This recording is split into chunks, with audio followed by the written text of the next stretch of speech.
하나님의 이름이 거룩히 여김을 받으시기를 나를 통해 라는 제목으로 함께 하나님 말씀 나누겠습니다. 먼저 시한 구절을 읽고 좀 시작하면 좋겠습니다. 내가 그의 이름을 불러주기 전에는 그는 다만 하나의 몸짓에 지나지 않았다.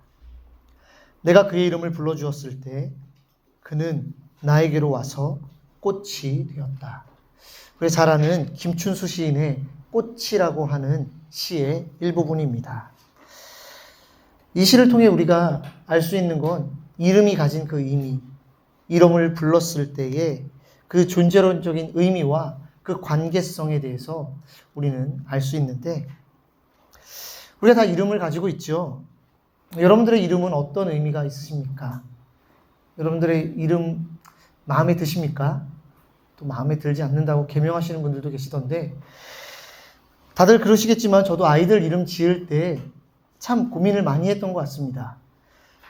부를 때의 느낌도 중요하지만 그 이름에 담긴 의미가 소중하다고 생각해서 많이 고민하고 지었던 것 같습니다.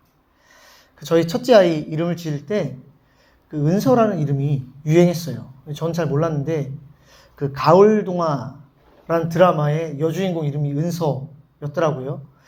그래서 그 인서라는 이름이 그 당시 유행했었는데 저는 잘 모르고 지었지만 그래서 은서라는 이름을 지었습니다. 향기 은자에 글서. 그래서 그리스도의 향기와 편지가 되면 좋겠다라는 이름 뜻을 가지고 있고, 서원이는 아름다울 서에 정원 원자를 가지고 있어요. 그래서 하나님과 함께하는 아름다운 정원이면 좋겠다. 이런 이름을 가지고 있는데, 사실 이름이 참 소중하죠. 이름이 소중한 것은 단순히 한 개인을 부르는 호칭 이상의 의미가 그 이름에 담겨 있기 때문인 것 같습니다. 그 이름에는 한 사람의 삶과 인격, 또 권위와 명예, 이런 것들이 다 들어있기 때문에 우리가 누군가의 이름을 함부로 하지는 못하죠. 우리 한 사람 한 사람의 이름이 참 이렇게 소중한데, 만물의 주인 되신 하나님의 이름, 그 존귀한 이름이 얼마나 아름답고 소중한지 오늘 다시 한번 생각하는 시간이 되었으면 좋겠습니다. 하나님의 이름 하면 출애굽기 3장 말씀이 지금 떠오르는 것 같습니다. 하나님께서 모세를 이스라엘 백성에게 보내실 때 모세가 하나님께 질문을 하죠. 하나님, 제가 이스라엘 자손에게 가서 너희 조상의 하나님이 나를 보내서 너에게 왔는데, 그럼 그들이 질문하면 어떡합니까? 그럼 너를 보낸 그의 이름이 무엇이냐? 라고 할 때 제가 무엇이라고 대답하면 좋겠습니까? 감히 하나님의 이름을 묻습니다. 그때 하나님께서 모세에게 나는 스스로 있는 자다. I am who I am 이라고 말씀하시죠. 하나님께서 모세에게 당신의 이름을 가르쳐 주신 것은 단지 나를 이렇게 불러라 라고 하는 호칭에 대한 이야기가 아니라, 하나님이 어떤 개념이나 어떠한 에너지, 그것도 아니면 이 땅과 무관한 하늘 어딘가 저 멀리 있는 어떤 신이 아니라 이름을 가지고 있는 고유한 성격과 또 특성을 가진 인격적인 존재라는 것을 하나님은 말씀해 주신 것입니다. 그 이름을 통해 하나님이 어떠한 분이신지 알려주신 것이죠. 그래서 우리가 하나님의 이름을 안다는 것은 단지 하나님을 어떻게 부를 수 있는지에 대한 것이 아니라, 하나님을 인격적으로 만나서 그분이 어떠한 분이신지, 그분의 성품과 그분의 행하심을 깊이 깨닫고 알아가는 것을 말합니다. 그래서 시편 9편은 이렇게 고백하고 있습니다. 여호와여, 주의 이름을 아는 자는 주를 의지하오리니 이는 주를 찾는 자들을 버리지 아니하심이니이다. 주의 이름을 아는 자, 이들이 어떤 자들입니까? 여호와 하나님이라는 그 호칭을 아는 자들이 아니라, 주님이 어떠한 분이신지, 그분의 행하심이 어떠한 것인지, 그분이 오늘 우리에게 주시는 그 언약과 말씀, 그분의 선하신 성품이 무엇인지를 아는 사람들이고, 이렇게 하나님을 아는 자들이 하나님을 의지하게 된다라는 말이죠. 하나님의 이름이 여러분들에게는 어떠한 의미로 다가옵니까? 하나님은 당신을 여호와 이레로 나타내시며 우리의 모든 필요를 예비해 주시는 분으로 다가오십니다. 여호와 라파로 우리의 모든 상처를 치유해 주시고 여호와 삼마로 우리와 함께 하시겠다 약속하시고 여호와 니시로 우리 싸움의 승리의 깃발이 되시며 여호와 샬롬으로 힘든 이 세상 가운데 참된 평안으로 우리와 함께 하시겠다 약속하시는 분이십니다. 이렇게 하나님의 이름에는 하나님의 성품, 그분의 행하심, 그분의 약속과 신실하심이 담겨 있는데 이 하나님의 이름이 거룩히 여김을 받는다는 것. 그것은 무슨 의미가 있을까요? 우리가 먼저 생각해야 될 것은 하나님은 본질적으로 거룩한 분이시기 때문에 우리가 그분의 이름을 더 이상 거룩하게 할 수 없습니다. 이미 그 이름은 그 자체로 거룩합니다. 다만 우리를 통해 하나님의 거룩하심이 고백되어질 수 있고 또한 드러날 수 있다는 것입니다. 이미 거룩하신 하나님께서 이 세상 속에서도 거룩한 분으로 인정받고 드러나고 높임받게 하는 것. 이것이 하나님의 이름이 거룩히 여김을 받는 것이라는 것이죠. 시편 33편 21절 말씀은 이렇게 노래합니다. 우리가 그 거룩한 이름을 의지하기에 우리 마음이 그분 때문에 기쁩니다. 우리가 하나님의 거룩한 이름에 담긴 그 하나님의 성품, 하나님의 언약, 하나님께서 우리에게 베푸신 그 놀라운 일들을 기억하며 의지할 때에 우리 마음에는 하나님으로 인한 기쁨이 넘치고 하나님을 찬양하게 되죠. 하나님, 당신만이 우리의 왕이 되십니다. 하나님, 주님만이 우리의 주님이십니다. 이렇게 하나님을 찬양하고 고백하게 되죠. 여호와 우리 주여, 주의 이름이 온 땅에 어찌 그리 아름답습니까? 하나님을 찬양하는 것. 이것이 하나님의 이름을 거룩하게 하는 것입니다. 우리가 하나님을 알아가면 알아갈수록 그분을 더 깊이 사랑하게 되고 그래서 하나님을 높이지 않고 견딜 수 없는 것, 찬양하지 않고 견딜 수 없는 마음, 주님을 경배하고 싶은 마음, 이것이 바로 하나님의 이름을 거룩하게 하는 것이죠. 그런데 성경을 보면 하나님의 이름이 거룩히 여김을 받는 것이 아니라 그 반대로 하나님의 이름이 더럽혀지고 모독당하는 때도 있음을 성경은 기록하고 있습니다. 에스겔 22장 26절 말씀을 제가 잠시 읽겠습니다. 이 땅의 제사장들은 나의 율법을 위반하고 나의 거룩한 물건들을 더럽혔다. 그들은 거룩한 것과 속된 것을 구별하지 않으며 부정한 것과 정한 것을 구별하도록 깨우쳐 주지도 않으며 나의 안식일에 대해서는 아주 눈물을 감아버렸으므로 나는 그들 가운데서 모독을 당하였다. 이 당시 제사장들은 백성들에게 하나님 말씀을 제대로 가르치지도 않고 또 본을 보이지도 않았습니다. 그러자 백성들은 더 이상 하나님을 경외하지도 않고 하나님 말씀을 무시한 채 자기 마음대로 살아가게 되었죠. 자기 욕심과 필요에 따라 우상을 만들고 우상을 숭배하고 거룩한 하나님의 백성으로서의 삶을 포기한 채 마음대로 살아갔습니다. 이런 모습을 보시면서 하나님은 자신이 모독당했다고, 그들 가운데서 더럽힘을 당했다라고 하나님은 말씀하십니다. 하나님의 백성이 하나님을 알고 그 이름을 어떻게 고백하며 찬양하는지, 이것도 너무나도 중요하지만 또한 그분의 말씀 따라 그 이름에 합당한 삶을 어떻게 사는지에 따라 하나님의 이름이 귀하게 빛날 수도 있고 반대로 모욕당할 수 있음을 성경은 말하고 있습니다. 종교개혁을 일으켰던 루터가 살았던 시기, 우리가 흔히 중세 암흑기라고 말하던 그 시기 역시 교회가 하나님의 이름을 이용해 백성들을 억압했던 시기였습니다.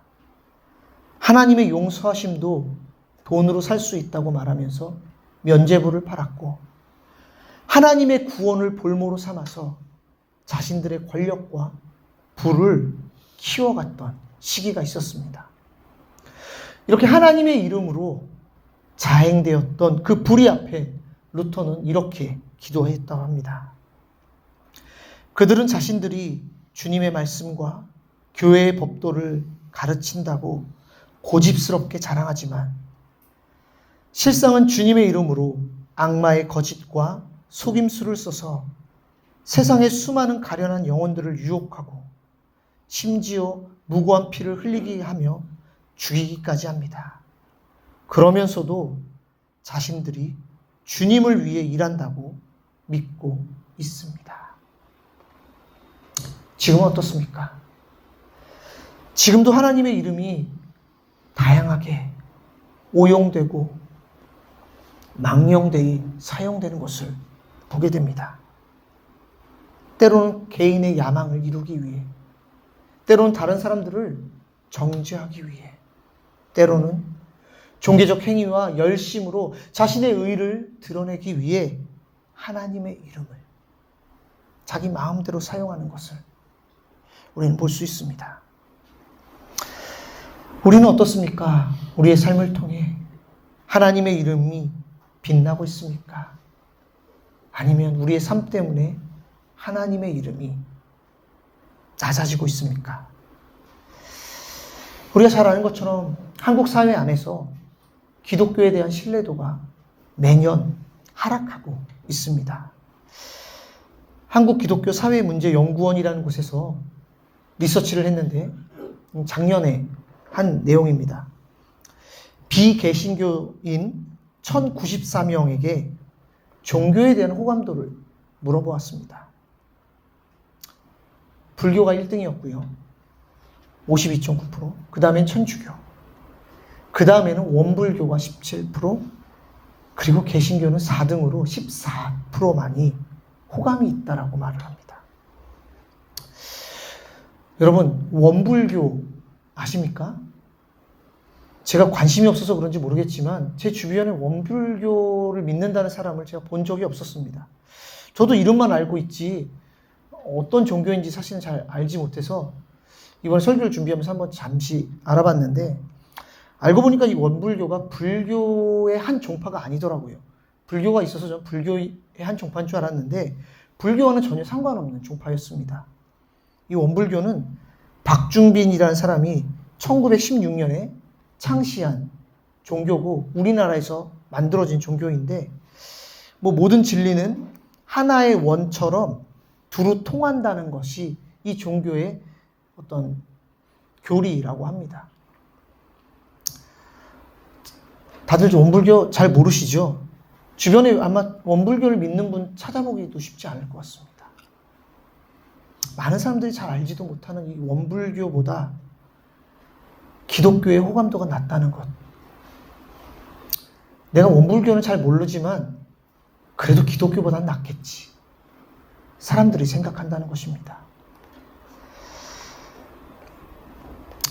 참 이런 현실 앞에 우리가 정말 하나님 앞에 회개해야 될 것 같습니다. 저도 목회자로 참 부끄럽고 죄송한 마음입니다. 정말 거룩히 높임받아야 될 그 하나님의 이름이 너무나도 낮아진 지금의 모습 앞에 정말 우리가 자복하고 통해야 될 때가 아닌가 생각하게 됩니다. 우리는 성경을 읽지만 세상은 우리를 읽는다라는 말이 있죠. 우리는 성경을 통해 하나님을 알지만 세상에 있는 사람들은 우리의 삶을 보면서 우리의 삶을 통해 하나님을 알게 됩니다. 그래서 예수님은 이와 같이 너희 빛을 사람에게 비추어서 그들이 너희의 착한 행실을 보고 하늘에 계신 너희 아버지께 영광을 돌리게 하여라 말씀하십니다.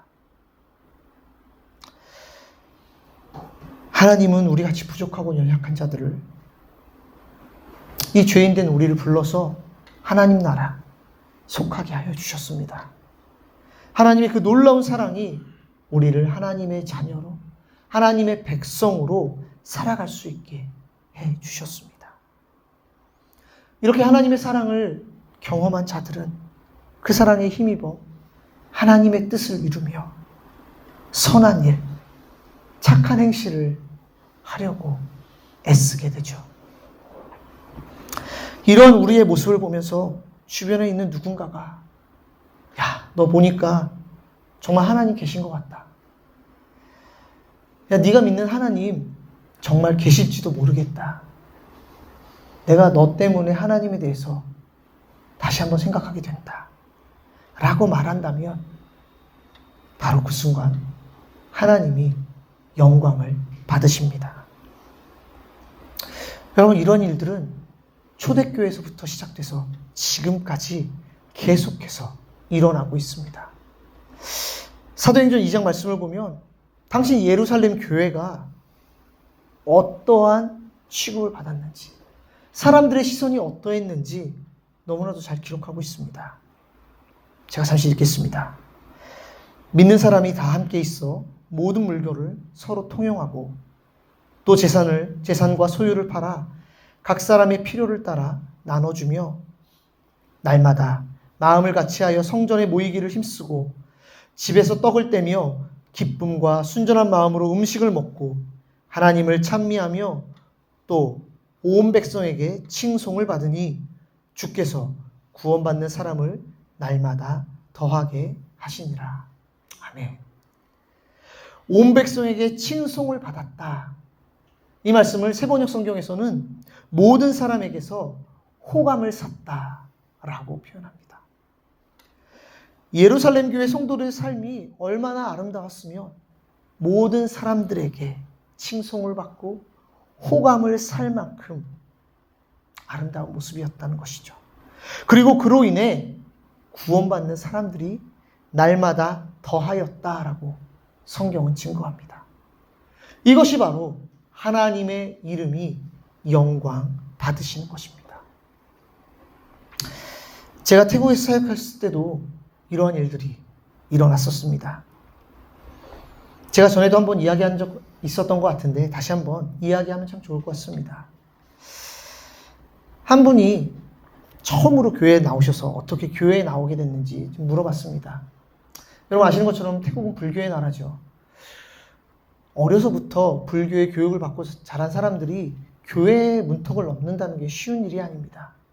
근데 예배에 나온다는 것은 아주 흔치 않은 일이기 때문에 제가 그분께 물어봤습니다. 어떻게 교회에 나오게 됐는지. 근데 저희 교회 리더 중 한 명이 그분의 친구인데 자신이 30년 동안 이 친구를 알아왔는데 그 친구를 볼 때마다 참 신기했다라고 말을 합니다.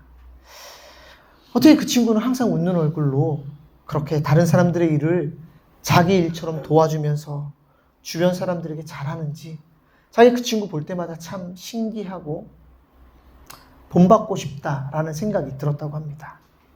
근데 교회에 와서 보니까 그런 얼굴을 하고 있는 사람들이 이 안에 다 모여 있는 것을 보면서 자기가 놀라고 세상에서는 한 번도 경험해 본 적 없는 그 밝은 얼굴로 자신을 맞아주고 서로 사랑하고 서로를 아끼는 그 모습을 보면서 야, 이 사람들이 믿는 하나님이라면 나도 좀 믿어보고 싶다. 이 사람들처럼 나도 한번 살아보고 싶다. 이런 생각이 들어서 자신도 교회에 나오게 되었다라고 하는 것이죠. 세상과는 다른 삶을 살아가는 우리의 모습은 그들로 하여금 질문을 만들어냅니다. 당신은 왜 그렇게 살아갑니까? 당신은 어떻게 그렇게 생각할 수 있습니까? 당신은 왜 이렇게 변화되었습니까? 당신은 왜 그렇게 자신의 것들을 나누며 살아갑니까? 이런 질문이 나올 때마다 사람들의 마음속에는 하나님에 대한 생각들이 조금씩 커지게 되고 하나님의 이름이 이 세상 속에서 높임받고 인정받고 영광받게 되는 것이죠. 하나님의 이름이 영광받지 못하는, 하나님의 이름이 높임받지 못하는 이 시대 가운데 우리는 다시금 하나님의 이름이 거룩히 여김을 받으시오며 이 기도에 주목해야 할 것 같습니다. 무엇보다 왜 예수님께서 기도에 대해 가르쳐 주시면서 가장 먼저 첫 번째 간구로 하나님의 이름이 거룩히 여김을 받으시오며 라고 가르쳐 주셨는지 우리는 좀 깊이 생각하면 좋겠습니다. 사실 예수님의 기도와 우리의 기도가 가장 다른 지점이 여기에 있지 않을까 생각하게 됩니다. 어떻습니까? 우리는 본능적으로 우리의 필요에 대해 아주 민감하게 반응하죠. 삶의 문제와 어려움들, 걱정거리들, 우리의 건강, 자녀 문제, 직장과 재정에 관한 모든 것들. 물론 이런 것들 중요하죠. 이건 간구하고 하나님 앞에 나아가는 거 필요합니다. 그러나 예수님은 이 삶의 문제와 필요들에 앞서서 하나님의 이름이 거룩히 여김을 받는 기도에 대해 가장 먼저 말씀하십니다. 이것은 기도의 우선순위, 아니 삶의 우선순위와 중심이 내가 아니라 하나님께 있다라는 믿음의 고백인 것입니다. 그리고 이 고백은 하나님을 아버지라 부를 수 있는 자들만이 할 수 있는 고백이죠.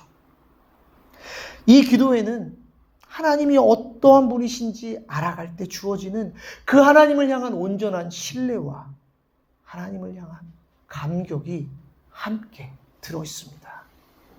내 것을 구하기보다 하나님의 영광을 먼저 구할 수 있는 그 믿음, 그리고 하나님이 어떠한 분이신지 알기 때문에 터져나오는 그 감격, 이것이 하나님의 이름이 거룩히 되기를 원하는 그 기도 안에 들어있다라는 것이죠. 하나님, 제 삶을 통해, 제가 하는 일을 통해 하나님이 더 드러나면 좋겠습니다. 하나님, 제가 다른 사람을 섬길 때 하나님의 하나님 되심이 전파되었으면 좋겠습니다. 부족한 제 삶이 하나님의 영광을 가리지 않고 제 안에 계신 하나님의 아름다운 성품이 제 주변에 있는 사람들에게 흘러가서 그들이 하나님을 바라볼 수 있으면 좋겠습니다. 이렇게 자신의 삶을 통해 하나님의 이름이 이 땅 가운데 거룩히 여김을 받기 원하는 이 기도는 하나님의 명예를 소중히 생각하는 자들의 기도가 됩니다. 하나님의 이름이 나의 삶과 세상 속에 거룩한 이름이 되기를 원합니다. 기도와 찬양의 자리에서만이 아니라 삶의 자리에서도 하나님이 드러나고 하나님의 영광이 나타났으면 좋겠습니다. 주님은 이렇게 기도하는 자들을 오늘도 찾고 계십니다. 하나님의 이름을 가진 자들이 그 이름을 더 깊이 알아가며 그 이름을 마음껏 찬양하는 기도.